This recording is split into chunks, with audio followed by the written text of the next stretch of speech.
I have Trey Rich here with me, and I feel so blessed. This is going to be a fun one. So I have my own intro about Trey, and I'm going to read it. We don't got no teleprompter yet, so we're using the phone. At least it's not a spiral notebook. Come on now. Come on now. All right, here we go. But Trey is a dancer, teacher, choreographer, and now designer and entrepreneur, to name a few. Oh, and I must add, a comedian in my eyes. He has touched many lives with his humor and training. He cares about people, and not just about how they're doing career-wise, but how they are doing mentally and personally. I'll never forget when he took me out to lunch because he hadn't seen me in a while and wanted to make sure I was okay. And that just meant the world to me, and I'm still here because I had people that loved me and looked out for me. That's all I'll give for an intro because I want you to learn the rest as we interview. But without further ado, Mr. Trey Rich. Hello, everyone. Hey, I'm going to clap like I'm the audience. Woo! And stop clapping. Yes. So where do I begin? Where would you like me to start about myself? I like to talk about myself. Yes, and we love listening to it. So my first question is there anything else that you'd like to add to your intro first? To my intro, I really appreciate the part about caring about people because that's a major part of my life. I grew up in a really close and tight-knit family where my mom and dad were integral parts of my entire family, like my aunts, uncles, cousins. Like if somebody needed something, like my mom and dad were probably the people that would be there and just show up for them. Like my dad was that mean person to most people, but like if you were to call him somewhere stranded, he would cuss you out, but he would be there to pick you up. So like we all had like a really, tough love. You know, we got our butt beat. Look how he turned out. Look how he turned out. Yeah. Now look. Yes. But yeah, and just for me, I've always loved people. Like I feel like in this day and age, people are so quick to write each other off and not care, and every day everybody wants to start their own something, and they're not really willing to build things with a group anymore. Like things were so successful back in the day when it comes to even like designers like Louis Vuitton and all that stuff because they had like a community together. Like these were several designers that kind of all worked together. They were all in almost even like the same neighborhoods, but they all kind of rose together because they were all on the same playing field and supporting one another. But today, I feel like it's so separated, and LA and New York and these cities where it's so populated, things are so money hungry and people are so focused on themselves. Yeah, everybody's so focused. Yeah, they're just like, oh, I just need to make money. Even if it hurts you, I'm going to charge more because I need to, because it's just turned into such a money grab of a world. People just don't take care of each other anymore, and they don't care. So I wanted to keep caring, and I wanted to spread that love, so I reached out to my people. I'm like, yo, how are you doing? What are you doing? It's not about what you're dancing. It's not, it's not about what you're doing or if you're dancing. Like, how are you as a person? Like, how are you when you get home by yourself and you could just sit with yourself? How are you? So we forget that. Like, just as that, not even something that you need to ask other people. That's something you need to ask yourself. Like, how am I just sitting here in this moment by myself without things? So yeah, that's my life. I truly believe in that, and I appreciate him looking out. Like, even this was just a come on through and just support. He was just like, yeah, I just want to support. Because, this is brand new from the ground up. There's no budget or anything, and he was right away just saying, yes, right away I'll come. So, like, these are the things that I believe we should do for each other, and I think everybody would be a lot more successful if we just kind of, like, came together and supported each other. Exactly. And everybody would grow, and then we would have our own thing because it's not just like a competition all the time, Exactly. And we all reach different audiences, we all touch different people, and we all have different stories. So I truly appreciate this, and I truly agree with everything that you say. And by the way, you look snatched. Look at this. I do what I can. Yeah, so as she said, I am a fashion designer and an entrepreneur. So a lot of people don't know that, like in high school, I started off as a designer of women's couture. But before all of that, I was actually a singer. Yeah. Wow. A lot of people don't even know that. Yeah, a lot of people don't know. I knew I was going to learn something today. You're going to learn today, Pysa. Right, yeah. So my first love was singing, my second love was dancing, and then my third love was fashion. So they all kind of come full circle randomly in my life. It's kind of funny. Like opportunities just kind of show up for me. Yeah, start off in because I grew up in a family that just loved music. We always sang around the house. It was always the good music, not today's music. Because today's music is slightly horrible. Like I grew up around like the 80s, my Luthas, my Patti LaBelle's, my Peebo Brysons, my James Ingrams, like real singers, not an auto-tune person. However, T-Pain is actually a really good singer without auto-tune. Yeah, I saw the Masked Singer. That was good. That was yes. See, I told y'all I'm old. Grandma coming through. That was good. That was good. That was real good. That boy good. Yeah, that boy getting it. All right, I'll bring it back to my age. Okay. But continue on what you're saying before I turn 85. I grew up in a family that loved music. However, I'm the only artist in most of like my family. Like I'm from Pittsburgh, Pennsylvania, which is very blue collar. Very blue collar. Like there was no entertainment things there, so I was basically the oddball. So I was a big fish in a very small pond. I was dancing all the time. But yeah, just some reason. So one of my somebody that I was choreographing for actually became a really good friend of mine, and she moved out here. And she said it's great out here for entertainment, so you should move out. So a year later, I moved out here. So it all kind of started from there. This was in 2002. Like I was 19, just had a girlfriend at the time. It was just a lot changed. I didn't visit California before I moved. I literally just hopped on a plane with like $700 to my name and just figured it out. I think that was your best decision. And look at that. That just says so much because you're still here and you're thriving and Yes. you've been through different parts of your passion. And so it's just really a blessing. And it shows that when you treat people right, then good things come to you. Amen. You know, because you said, oh, opportunities just come to me. Well, that's because you're great to people, So there's a lot of benefits in just being great to people. What are some of your most difficult moments? Maybe the top 2 most difficult moments in this journey, and how did they change you? How did they define your person now?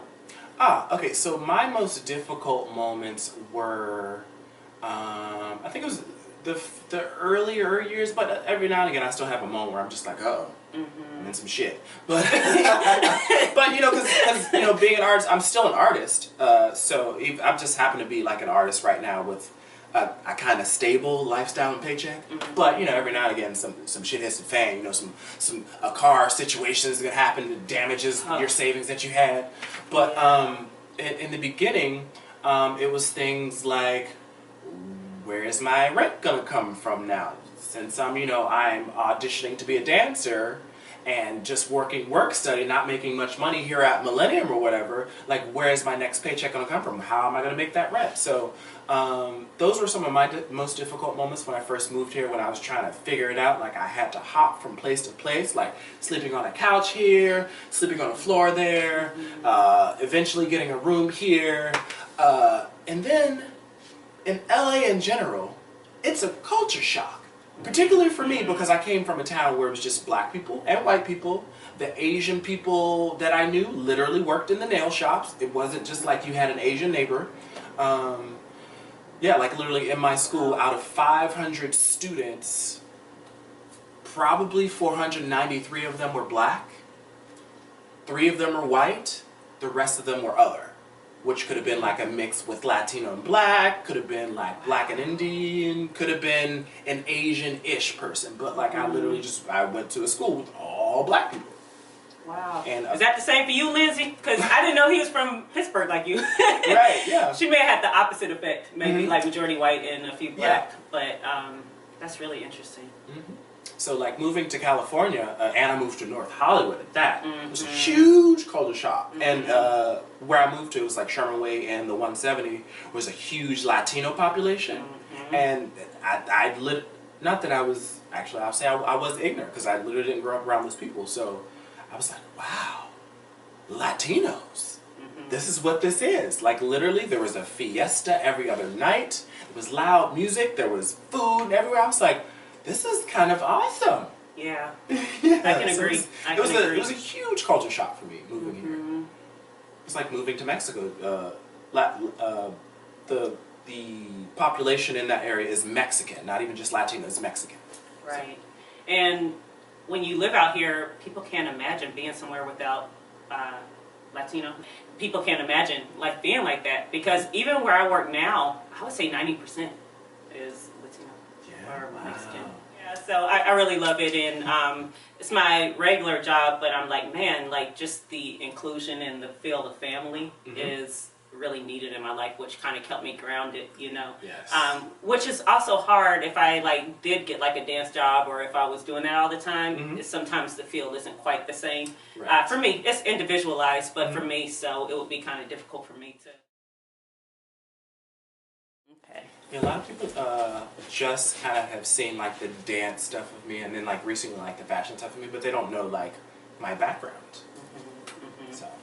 And that's why I wanted to do this show, because people are so much more than what we see, and so much more than like dance and career and teacher and this and that. And there's so much more than an Instagram page. Yeah, so, and you know, my whole thing about this show, I want it to not look like Instagram. I want it to be show highs and lows, and just more depth than that.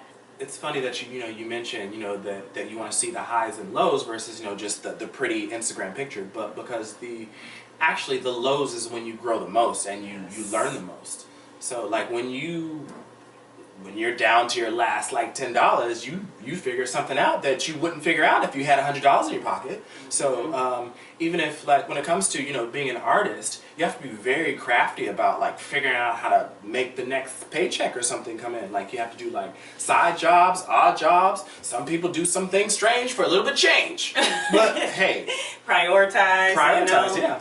And some things that you think are important still may have to kind of take a back seat because when I moved to LA, my first ballet class was out here in LA. Like I danced back home, but it was all hip hop. It was literally like New Jack. Like this is all that we use to do. You about to knock over the set, y'all. Right. Yes. That's all. That's some good lines. Though. That was my and African. Like that. That's my background. So my first training was at 19. How can I say, technical training was at 19 when I had just moved. This was like 6 months after I moved to LA, and I found out about Millennium. I didn't know anything about Millennium. I didn't know anything about the dance world out here. It just showed up upon me. Yeah. And it's like, bam, when you get here, Like there's always a space where people find their own style, find their personality, find their group and everything. Yeah. And it's so funny to see when people first moved here and then like later on and see how they transformed, and it's like, oh, okay, they found it now, and there's some trial and error. But I was always like, it was just always a lot for me. And I could never it is a lot, especially for girls. Oh my goodness, it's really hard for girls. The hair thing stressed me out and stuff. The hair thing will stress you out, especially if you're a black girl. Yeah, because you get sweating in these auditions. You want your edges is curling up and things. You got a straight weave, like it's being a girl, I was so happy. I was not a girl in the dance industry. Yeah, you have to wear this tight thing and get the boobs up and with the heels, and it's ooh. And you can do all that and then get typecasted out right away. Right. Got ready for the prom. Like prom, get ready. You beat the face, you got the hair did, you snatched and pulled, you in a heel, and then you just, no, we're not looking for your type. Yeah. You're too short. You're too tall. Or sometimes you may look too good. It's like, nah, we want the rougher looking people. Right. We can't have you dance next to the artist. I'm sorry. No. All right, so one of the ways that I think I met you through Danielle. Yes. So Danielle Jones, a lot of you guys know her. If not, look it up. She was on season 2 of So You Think You Can Dance, and she broke so many barriers. And she still is one of the most inspirational people that I've ever met. Trey you did some assisting, or you guys worked together, co-worked, choreographed and stuff a lot. Can you tell me about that experience and anything that it taught you? Oh my goodness, it taught me so much. Technique and just like performance and being present in your craft. I'm very much an abstract thinker. So like I have a bunch of different ideas, and I'm the type of person that will find a way to weave it all together, and it doesn't necessarily have to make sense to other people. But Danielle taught me how to actually tell stories, so you can take people along the journey with you and not be so abstract to others. So we won't be like, Right, like, that was cool, but like, where were you going? I like it. I'm mystified.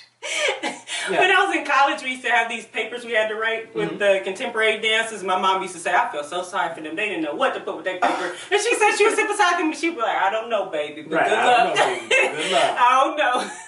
Exactly. And another thing that I did learn from Danielle is being well-rounded is very important, and like having your training here, but also being able to go here, like with your hip hop or your African, and being able to utilize all those things together. Trey, in his own right, is just so powerful, and then the people that he knows and has worked with, just combined with him, is just extraordinary. So Trey is somebody that does have an open mind, and he also helped me realize like there's more than dance, and nobody's necessarily insulting me when they say try some other things. They're just saying like, I see a lot of other things that you could probably do. Explore your options. If people didn't tell me certain things about myself, I wouldn't even know. I wouldn't have even tried certain things.